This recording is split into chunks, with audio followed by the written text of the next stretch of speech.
Packing start થઈ ગઈ છે, એટલે ક્યાંક તો બહાર જવાનું છે. જય માતાજી મહાદેવ મિત્ર, welcome to mister and missus Vala mini vlog. હાલમાં વાગી ગયા હતા 8:24. હું નાઈને રેડી થઈ ગઈ હતી. હવે આપણે જશું નીચે કામ કરવા માટે. નીચે જઈને આપણે વારવાનું સ્ટાર્ટ કરી દીધું હતું. 2 રૂમમાં વારી નાખ્યા. રૂમ વાર્યા પછી આપણે પગથિયા વારવાના હતા. એના પછી આપણે પોતું કરી નાખ્યું હતું. પછી ભગવાનના દિયાબત્તી કરી નાખ્યા હતા અને કાનુડાને પ્રસાદી ધરી દીધી હતી. પછી હું રોજ મંદિરે જાઉં છું, એ પ્રમાણે હું મંદિરે જવા માટે નીકળી ગઈ હતી. મંદિરમાં મહાદેવને દૂધની લોટી ચડાવી દીધી હતી. પછી જલ અર્પણ કરી દીધું હતું.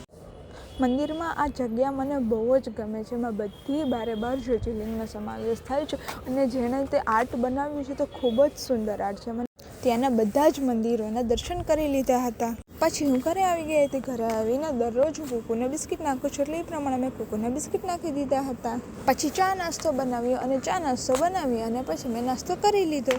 મારા સાસુમાં કપડાં ધોતા હતા અને હું કપડાં ડ્રાય કરતી હતી. એટલામાં તો અમારી શેરીમાંથી કોકની જાન નીકળી હતી, તો હું એ જોવા ઊભી રહી ગઈ હતી. પછી મેં બધા જ કપડાં સૂકવી નાખ્યા હતા. પછી અમારે એક જગ્યાએ જવાનું છે, એના માટે મેં પેકિંગ સ્ટાર્ટ કરી દીધી હતી. બધી જ પેકિંગ કમ્પ્લીટ થઈ ગઈ હતી.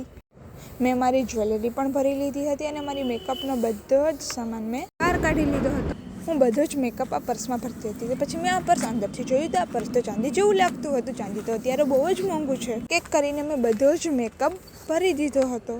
બહાર જવાનું છે તો મેં કીધું ચાલ ફેશિયલ કરી લો. ફેશિયલ કર્યા પછીનો ગ્લો તમે જોઈ શકો છો. તો બાય બાય ગાઈઝ, ફરી મળીએ આપણે નેક્સ્ટ મિની વ્લોગમાં. ત્યાં સુધી જય માતાજી મહાદેવ.